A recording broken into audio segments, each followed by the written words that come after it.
los cavernícolas sabían algo de la masa madre que nosotros olvidamos. Hola, comunidad de la Edad de Piedra. ¿Alguna vez te has preguntado por qué el pan de hoy, incluso el que se vende como artesanal o integral, te hincha, te causa pesadez y parece sentarse en tu estómago como una roca? Existe una razón profunda, olvidada en el tiempo, que se remonta no a unos siglos, sino a milenios. Los hombres y mujeres del Paleolítico, del Neolítico, las primeras comunidades que domesticaron los granos, manejaban un secreto sobre la fermentación natural que la industria alimentaria moderna ha borrado por completo.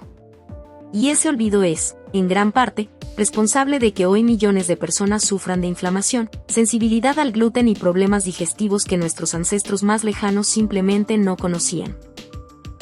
Porque ellos, sin saberlo, utilizaban bacterias salvajes para desactivar un mecanismo de defensa oculto dentro de cada semilla, un mecanismo que el pan industrial moderno aún conserva intacto.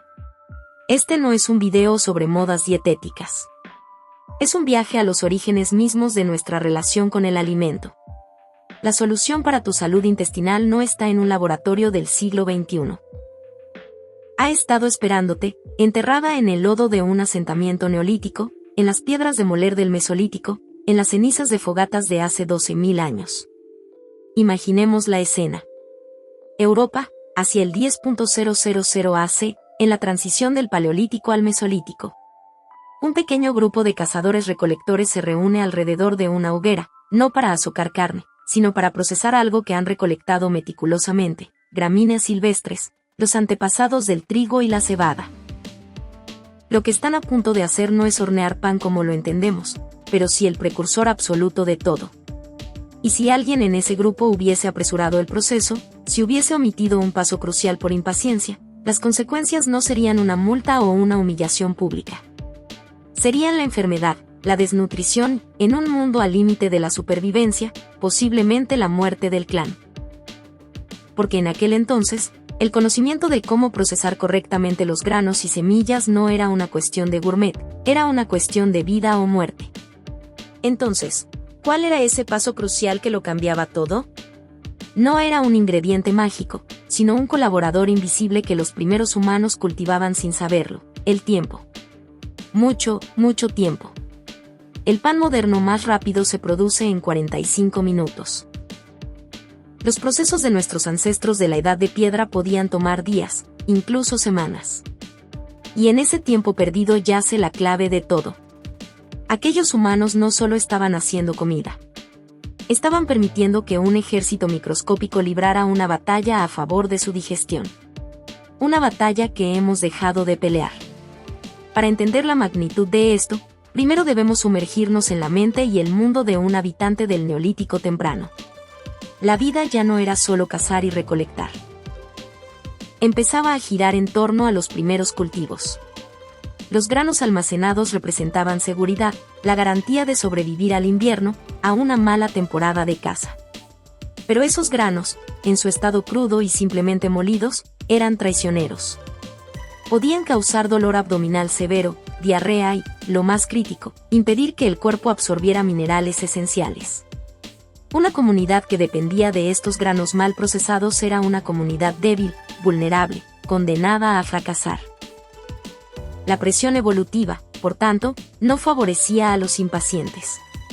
Favorecía a los observadores, a los que notaron que ciertas pastas de grano olvidadas en un recipiente de cuero o en un hueco en la piedra, cambiaban. Burbujeaban. Desprendían un olor agrio. Y al cocinarlas, no solo eran más sabrosas y ligeras, sino que el cuerpo las aceptaba sin protestas. Habían descubierto, de manera completamente accidental, la fermentación espontánea. La masa madre no fue un invento medieval. Fue un descubrimiento de la Edad de Piedra. Pero aquí es donde la historia se pone fascinante. Para facilitar y garantizar esta fermentación salvaje, estos primeros panaderos prehistóricos necesitaban ayuda. No podían confiar solo en el aire. Así que, de manera instintiva, buscaron aliados en su entorno inmediato. Y los encontraron en el lugar más húmedo, más orgánico y, para nuestros estándares modernos, más contaminado de su campamento o aldea. En los restos de sus propias provisiones fermentadas. Imagina un cuenco de piedra o madera ahuecada, usado una y otra vez para mezclar harina gruesa y agua. Nunca se lavaba con jabón, solo se raspaba. En sus poros, en sus grietas, quedaban incrustados residuos de cada mezcla anterior.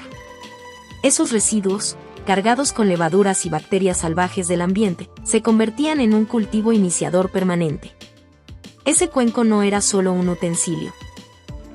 Era un ecosistema, un jardín microbiano que se transmitía y mantenía con el uso.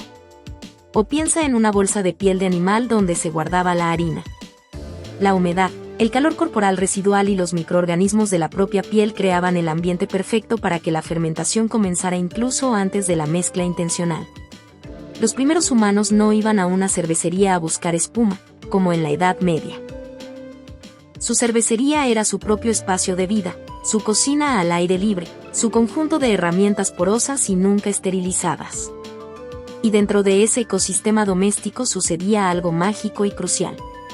Cuando mezclaban la harina y el agua y la dejaban reposar, las levaduras salvajes comenzaban a producir gas, creando burbujas. Eso es lo visible. Pero, de manera simultánea y más importante, unas bacterias llamadas lactobacilos, presentes en ese ambiente rico, iniciaban una misión crítica. Una misión de desarme. Porque el grano, la semilla, no quiere ser comido. Su objetivo es sobrevivir y convertirse en una planta. Para ello, la naturaleza le dotó de un sistema de defensa químico formidable, el ácido fítico. Esta molécula actúa como un centinela celular. Cuando consumes un grano crudo o mal procesado, el ácido fítico viaja por tu tracto digestivo y se engancha con minerales clave como el hierro, el zinc, el calcio y el magnesio, formando compuestos que tu cuerpo no puede absorber. Literalmente, te roba los nutrientes de la comida y los excreta. Es como si comieras un cofre del tesoro cerrado con una cadena. Tienes el cofre, pero no puedes acceder al oro. Tu estómago no tiene las herramientas para romper ese candado químico. Pero los lactobacilos, esas bacterias que florecían en las pastas olvidadas de la Edad de Piedra, sí las tienen. Durante esas largas horas o días de fermentación lenta y fría, a la sombra de una roca o en el fondo de una cueva, los lactobacilos producen ácidos orgánicos. Estos ácidos actúan como un disolvente natural, desmantelando lentamente la molécula de áfico, liberando los minerales cautivos. Para cuando esa masa fermentada se cocía sobre piedras calientes o en cenizas, el sistema de defensa del grano había sido desactivado. Los nutrientes estaban disponibles. La comida se había vuelto verdadera y biodisponible. Ahora mira el proceso moderno. Harina refinada, levadura química industrial añadida a montones, amasado ultra rápido en máquinas de acero, fermentación express de menos de una hora para maximizar la producción. Las bacterias beneficiosas ni siquiera tienen tiempo de despertar, y mucho menos de librar su batalla química.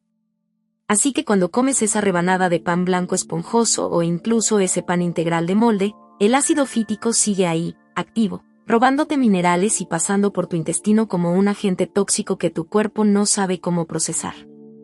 Los habitantes del Neolítico comían pan predigerido por bacterias. Nosotros comemos un pan que lleva consigo su propio antinutriente intacto. La única diferencia, repito, es el tiempo que le dimos a la biología. Pero las bacterias no eran el único secreto. Había otro factor, uno que consideraríamos asqueroso y antihigiénico, que en realidad era una capa más de protección para su sistema digestivo. Piensa en las herramientas. Una mano de moler, un mortero de piedra, usado durante años, décadas, quizás generaciones. Su superficie, porosa, estaba impregnada con los aceites de innumerables semillas, con residuos microscópicos de miles de mezclas. Esa piedra nunca se fregaba con detergente. Se limpiaba quizás con arena y agua, o simplemente se raspaba. Esa suciedad era, en realidad, un biofilm, una comunidad establecida de microorganismos beneficiosos. Cada vez que una nueva porción de grano se molía en esa piedra, se inoculaba con esa comunidad. La herramienta misma era un vector de fermentación. Lo mismo ocurría con los cestos de fibras vegetales donde se guardaba la harina o la masa. O con los cuencos de madera. Nosotros, en nuestra obsesión por la esterilidad, hemos creado cocinas de acero inoxidable y plástico inertes, lavadas con lejía. Hemos ganado la guerra contra los gérmenes patógenos, sí, pero también hemos exterminado a los aliados microbianos que durante milenios trabajaron para nosotros, predigiriendo nuestros alimentos antes de que llegaran a nuestra boca. Eliminamos la fuerza laboral invisible que hacía la comida más segura y nutritiva. Sin embargo, incluso la fermentación y las herramientas vivas necesitaban la materia prima correcta. Y aquí viene otro golpe de genialidad inconsciente de la Edad de Piedra. Si un agricultor neolítico viera un saco de harina de trigo refinada y blanqueada, la rechazaría como algo incomible, incluso peligroso. Porque la harina que ellos usaban era radicalmente diferente. En primer lugar, no era de un solo grano. Durante el Mesolítico y especialmente en el Neolítico temprano, la recolección y luego el cultivo eran mixtos. Recolectaban y sembraban una variedad de gramíneas y semillas, escanda silvestre, centeno primitivo, cebada, avena, junto con legumbres y hasta bellotas molidas. Esta no era una elección gourmet, era una estrategia de supervivencia pura y dura. La biodiversidad era su seguro. Si una temporada de lluvias arruinaba a una especie, otra más resistente a la humedad prosperaría. Si una plaga atacaba un tipo de grano, los otros salvarían la cosecha. Esta mezcla, este maslin primordial, era lo que separaba la resiliencia de la hambruna. Pero esta mezcla hacía algo más, a nivel microbiano y químico. Algunos granos, como el centeno primitivo o la cebada, son naturalmente más activos enzimáticamente. Al mezclarlos con otros granos, actuaban como un catalizador, como un impulso para la fermentación. Garantizaban que, incluso en condiciones no óptimas, el proceso de descomposición del ácido fítico se activara con más fuerza y rapidez. Era como añadir leña seca a un fuego débil. La mezcla de granos no solo aseguraba la cosecha, sino que aseguraba una fermentación robusta y eficaz. Ahora observa el trigo moderno. Desarrollado en el siglo XX para ser de tallo corto, resistente al viento y de alto rendimiento mecánico, fue diseñado para la cosecha con tractores y la eficiencia industrial, no para la digestión humana lenta. Y, crucialmente, se homogeneizó. Se plantan campos inmensos de una sola variedad genética. Perdimos la biodiversidad que protegía a los cultivos y, lo que es más importante, perdimos la sinergia microbiana que esa biodiversidad creaba en la masa. Eliminamos el amplificador natural que hacía que la fermentación de la Edad de Piedra fuera tan poderosa y protectora. Pero perder la diversidad de granos fue solo el primer paso en un camino que nos alejó de nuestro alimento. El punto de quiebre real, el momento en que el pan como alimento vivo murió, no ocurrió en 1961 con la invención del proceso Chorley-Wood, como en la analogía medieval. En nuestro viaje a la Edad de Piedra, el punto de quiebre fue mucho más gradual, pero igual de devastador. Fue la pérdida del conocimiento del procesamiento lento con la llegada de la agricultura intensiva y, finalmente, la industrialización. Sin embargo, el espíritu de ese cambio es el mismo, la sustitución del tiempo biológico por el tiempo económico, de la complejidad microbiana por la simplicidad química. El pan de la Edad de Piedra, o más bien sus gachas fermentadas y tortas primitivas, eran ácidas de manera natural debido a los lactobacilos. Esa acidez era un conservante natural. Impedía el crecimiento de mohos y bacterias patógenas. Tenía un sistema inmune incorporado.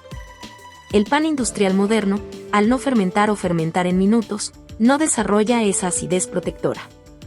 Entonces, ¿qué hace la industria? Añade conservantes químicos como el propionato de calcio para matar el moho, emulsionantes para mantener una textura suave artificialmente, y un cóctel de mejorantes y estabilizadores. Reemplazamos días de ecología microbiana por una lista de ingredientes de laboratorio. Es el mismo patrón en toda nuestra alimentación. Reemplazamos sistemas biológicos complejos, como un sistema inmune fuerte gracias a una dieta diversa y fermentada. Con suplementos y píldoras. Probióticos en cápsulas para reparar un intestino dañado por una dieta carente de bacterias beneficiosas. Tu ancestro del Neolítico consumía probióticos y prebióticos en cada bocado de su papilla fermentada.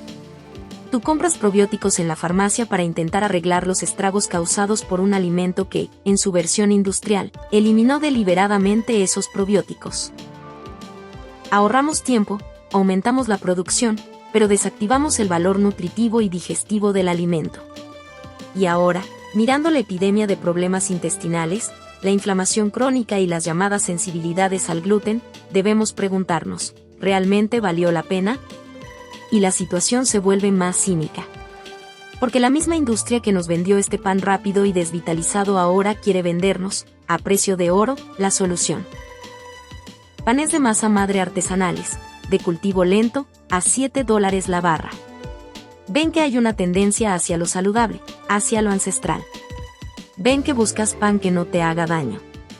Y entonces, ponen la palabra masa madre en la etiqueta, con letras rústicas y una imagen de un campo de trigo, y te cobran el triple. Pero aquí está el engaño. En muchos casos, siguen usando el mismo proceso acelerado, la misma levadura industrial, los mismos mejorantes. La única diferencia es que añaden un chorro de ácido acético, vinagre o ácido láctico en polvo al amasado. Eso le da un sabor agrio, engañando a tu paladar. Tu lengua piensa que es fermentación larga, pero no lo es. Es saborizante. El ácido fítico sigue ahí, intacto. El gluten no ha sido predigerido. Las bacterias beneficiosas nunca existieron en esa masa. Estás pagando $7 por pan industrial con sabor a vinagre y un marketing muy inteligente. ¿Quieres saber si te han engañado? Toma el empaque de ese pan de masa madre y lee los ingredientes. Si ves levadura en la lista, es falso. Si ves ácido acético, vinagre, ácido láctico, o cualquier conservante o mejorante químico de nombres largos, es falso. La verdadera masa madre, la de la edad de piedra, la de los verdaderos panaderos ancestrales, necesita solo 3 ingredientes: harina, agua, sal. Nada más. Si tu masa madre tiene algo más, es muy probable que estés pagando un premium por basura industrial con buena mercadotecnia. Pero aquí están las buenas noticias. Tú no los necesitas a ellos. Y tampoco necesitas una cueva, un mortero de piedra o un cuenco de arcilla sin lavar para recuperar este secreto. El método fundamental que nuestros ancestros descubrieron por accidente es más simple de lo que crees y sigue funcionando a la perfección hoy. Puedes hacerlo en tu cocina. Esta noche. Así es como puedes empezar, imitando el principio más básico de observación y paciencia que caracterizó a la edad de piedra. Olvida las balanzas digitales de precisión, los termómetros y los horarios estrictos de alimentación. Los primeros fermentadores no tenían nada de eso. Solo tenían harina, agua, un recipiente y tiempo. Aquí está el método, tan rudimentario y efectivo como entonces. Paso 1.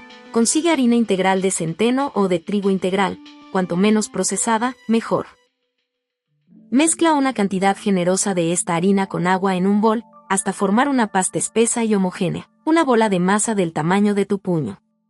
No tiene que ser perfecta, solo debe mantenerse unida. Paso 2. Coloca esa bola en el centro del bol y cúbrela completamente con más harina, formando un nido. O bien, transfiérela a un frasco de vidrio y cúbrela ligeramente. La idea es protegerla del aire excesivo, mantenerla en un ambiente oscuro y estable, como si la enterraras en un saco de harina o la escondieras en el fondo de una despensa fresca. Paso 3. Espera. Deja el recipiente a temperatura ambiente, entre 18 y 24 grados Celsius es ideal. Deja pasar de 24 a 48 horas. Este es el tiempo que la biología salvaje, las levaduras y bacterias presentes en el aire y en la propia harina, necesitan para colonizar la mezcla y comenzar su trabajo. Cuando la destapes, debe oler de una manera particular, puede ser a fruta madura, a yogur, ligeramente alcohólica o agria. Ese olor es la firma de la fermentación activa, es el sonido de millones de lactobacilos desmantelando el ácido fítico. Es el olor del pan que no te hará daño. Paso 4. Una vez que tu masa madre burbujea y huele a vida, disuelve una parte de ella en agua tibia. USA es el líquido lechoso y lleno de burbujas para mezclar tu nueva harina y formar la masa de tu primer pan. Paso 5. Y este es el secreto de la perpetuidad. Antes de hornear, separa un pedazo pequeño de esa masa fermentada, del tamaño de una nuez. Guárdala en tu frasco, aliméntala con un poco más de harina y agua, y vuélvela a dejar reposar. Esa pequeña porción es tu legado, tu cultura iniciadora. Puede vivir indefinidamente, pasando de generación en generación en tu cocina, como el cuenco de madera nunca lavado del asentamiento neolítico. Aquí es donde la paciencia juega su papel. En tus primeros intentos, es normal que la mezcla huela raro. Puede oler a queso, a esmalte de uñas, incluso a podrido los primeros días. No te asustes. Es la guerra microbiana inicial, diferentes cepas luchando por la supremacía. Sigue alimentándola, añadiendo un poco más de harina y agua cada día, y observa.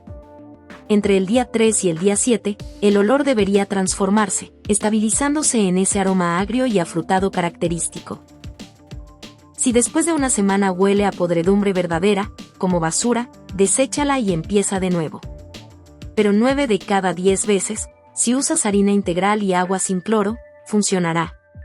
Después de 2 semanas de alimentaciones regulares, tu cultivo estará fuerte y estable. Olerá de manera consistente y hará que tu masa suba de forma confiable. Puedes mantenerlo en la nevera para ralentizar su actividad si no horneas a diario, pero recuerda, los fermentadores de la Edad de Piedra no tenían nevera. Ellos mantenían sus cultivos a temperatura ambiente, alimentándolos con frecuencia. El frío es un invento moderno que puede debilitar a un cultivo joven. Úsalo solo cuando tu masa madre esté muy madura y activa. Si en algún momento fallas, si se te olvida alimentarla y parece muerta, no te rindas. Muchas veces se puede revivir con paciencia y unas cuantas alimentaciones. La harina es barata. Tu salud intestinal, no. Este es el proceso completo que, en esencia, alimentó la transición de la humanidad de cazadores-recolectores a sociedades agrícolas estables. No había ciencia detrás, solo observación, prueba y error, y la transmisión oral de un conocimiento precioso, que la paciencia transforma lo indigesto en nutritivo. Y esto es lo que hace que este método sea radicalmente diferente del pan de $7 con saborizante. Aquí, las bacterias tienen 12, 24, 48 horas para hacer su trabajo minucioso de desarme químico. El gluten se descompone parcialmente, se predigiere. Los azúcares complejos se simplifica. N. El resultado es un alimento que tu cuerpo reconoce y puede procesar con facilidad. El pan, los cereales, no son el enemigo. El enemigo es el procesamiento apresurado, la industrialización que anula la sabiduría del tiempo. La solución para tu salud intestinal no está solo en el consultorio de un médico o en un frasco de pastillas. Está en recuperar un ritmo que conocíamos muy bien en la Edad de Piedra y que abandonamos en la carrera de la eficiencia moderna. Es un llamado a ralentizar, a observar, a confiar en procesos biológicos más antiguos que la escritura. Si este viaje al origen de nuestra comida te ha hecho reconsiderar lo que pones en tu plato, entonces este canal es para ti. Aquí en Orígenes Ancestrales, nos dedicamos a desenterrar el conocimiento práctico que las sociedades prehistóricas y antiguas desarrollaron a través de milenios de prueba y error. El conocimiento que la industria moderna ha barrido bajo la alfombra porque no es compatible con la producción en masa y las ganancias rápidas. Comparte este video con alguien que sufre cada vez que come pan, con alguien que cree que es intolerante al gluten. Quizás no lo son. Quizás solo son intolerantes al pan falso, al pan apresurado, al pan que olvidó el secreto más antiguo de todos, la alianza con lo invisible, con el mundo microbiano que nos precede y nos sostiene. Sigamos explorando. Porque la siguiente historia es igual de fascinante. ¿Cómo conseguían nuestros ancestros del Paleolítico su dosis crítica de vitamina C en plena era glacial, sin frutas tropicales a la vista? El método que usaban no solo evitaba el escorbuto, sino que potenciaba su sistema inmunológico de una manera que la ciencia moderna apenas empieza a comprender. Pero eso es material para nuestro próximo encuentro. Suscríbete al canal y activa la campanita para no perdértelo.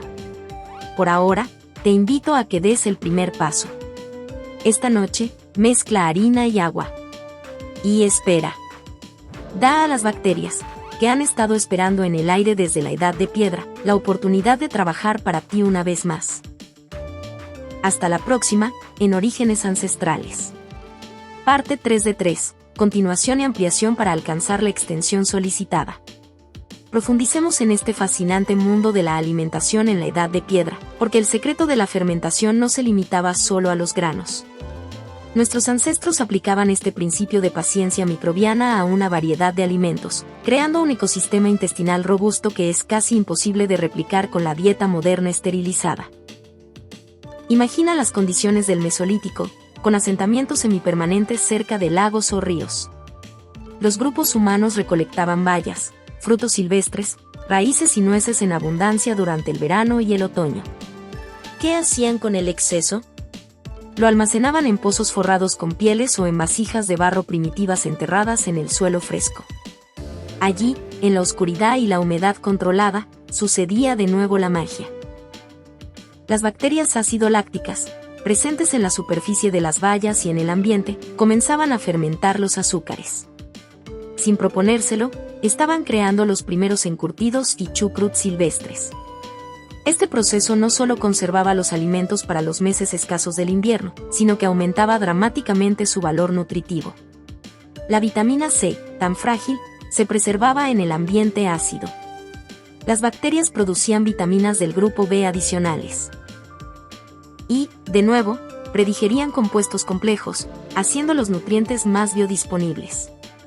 Un habitante del Mesolítico que consumía pescado ahumado, tubérculos fermentados y gachas de cereales fermentados, estaba ingiriendo un cóctel probiótico y prebiótico diario que mantenía su microbioma intestinal en un estado de diversidad y equilibrio que los científicos hoy consideran óptimo. Este es un contraste brutal con la dieta moderna promedio, alta en alimentos ultraprocesados, azúcares refinados y grasas inflamatorias, que actúa como un herbicida para nuestras bacterias benéficas, favoreciendo el crecimiento de cepas asociadas con la inflamación y la enfermedad. La llamada epidemia de intolerancias alimentarias, síndrome del intestino irritable y enfermedades autoinmunes relacionadas con el intestino, podría verse no como un fallo de nuestros cuerpos, sino como una consecuencia lógica y predecible de haber abandonado estos métodos ancestrales de procesamiento de alimentos. Nuestros genes están esencialmente adaptados a esa dieta del Paleolítico y Neolítico, rica en alimentos fermentados, fibra diversa y tiempos de procesamiento lentos. El cuerpo humano no ha tenido tiempo evolutivo, un mero siglo, para adaptarse a la avalancha de químicos, antibióticos y alimentos desvitalizados. Ahora, hablemos de la carne. En el Paleolítico, la caza era esporádica y un éxito significativo, como un mamut o un bisonte, proporcionaba una cantidad enorme de carne que no se podía consumir de inmediato. El desperdicio no era una opción. Así que desarrollaron técnicas de preservación que, una vez más, involucraban fermentación y curación lenta. Colgaban tiras finas de carne al viento frío y seco, las ahumaban lentamente en cuevas, o incluso las enterraban en pozos con grasas y bayas ácidas, creando un ambiente donde bacterias específicas, no las patógenas, pudieran actuar. El pemmican de las culturas nativas americanas, aunque posterior, es un heredero directo de este conocimiento: carne seca, pulverizada y mezclada con grasa derretida y a veces bayas fermentadas, creaba un superalimento no perecedero y denso en nutrientes. Este proceso de secado y curación lento, a diferencia de la cocción rápida o el enlatado industrial, preservaba enzimas y nutrientes de una manera única. Incluso la manera en que consumían los productos animales era diferente. Comían prácticamente todo el animal, incluyendo órganos, médula ósea, cartílago y piel. Estos son tesoros nutricionales. Las vísceras son las fuentes más concentradas de vitaminas liposolubles, A, D, E, K2, hierro hemínico de alta biodisponibilidad y coenzima Q10. La médula ósea es pura grasa saludable y compuestos regenerativos. Al consumir el animal completo, obtenían un espectro nutricional completo y balanceado, algo que una dieta centrada en filetes de músculo magro nunca puede proporcionar. Este concepto de comer todo se aplicaba también al mundo vegetal. Las bellotas, por ejemplo, eran un alimento básico en muchas regiones. Pero crudas, son amargas y llenas de taninos, otro antinutriente. Los pueblos de la Edad de Piedra desarrollaron un procesamiento complejo. Las molían, las mezclaban con agua y las fermentaban durante días en arroyos o pozos de lixiviación, lavando los taninos. Luego, esa harina se usaba para hacer gachas o panés. Era un proceso que requería días de trabajo y conocimiento transmitido, pero convertía un alimento potencialmente tóxico en uno nutritivo y seguro. Este es el tema recurrente. El tiempo y el conocimiento aplicado transforman lo peligroso o indigesto en fundamental para la vida. Volviendo al tema central del grano y la fermentación, es crucial entender que la transición al neolítico y la agricultura no fue inicialmente una bendición incondicional para la salud. Los estudios de esqueletos muestran que los primeros agricultores eran más bajos, tenían más caries y mostraban más signos de deficiencias nutricionales y enfermedades infecciosas que sus antepasados cazadores-recolectores del Paleolítico. ¿Por qué? Porque al depender de unos pocos cultivos, redujeron la diversidad de su dieta.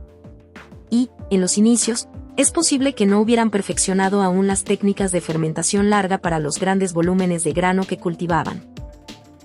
Solo cuando el conocimiento del procesamiento lento, remojado, germinado, fermentado, se integró completamente en la cultura agrícola, las sociedades pudieron estabilizarse y crecer.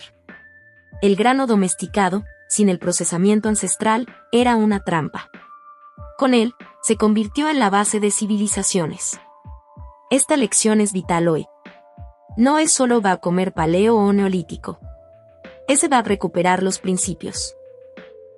Diversidad alimentaria, procesamiento respetuoso, fermentación, germinación, cocción lenta, y consumo de alimentos en su forma más completa e íntegra. No necesitas cazar un mamut. Pero sí puedes incorporar alimentos fermentados como el chucrut, el kimchi, el kéfir o el yogur natural. Puedes remojar tus legumbres y tus granos integrales la noche antes de cocinarlos, reduciendo así sus antinutrientes. Puedes, sobre todo, hacer tu propia masa madre. Al hacerlo, no estás solo siguiendo una moda. Estás reconectando con un lenguaje biológico antiguo.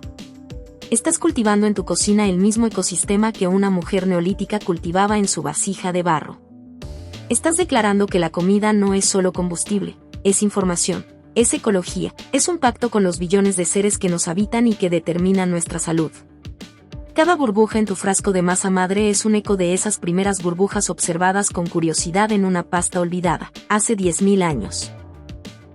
Es un legado vivo, literalmente, que ha sobrevivido a imperios, guerras y revoluciones industriales. Y está, ahora, en tus manos.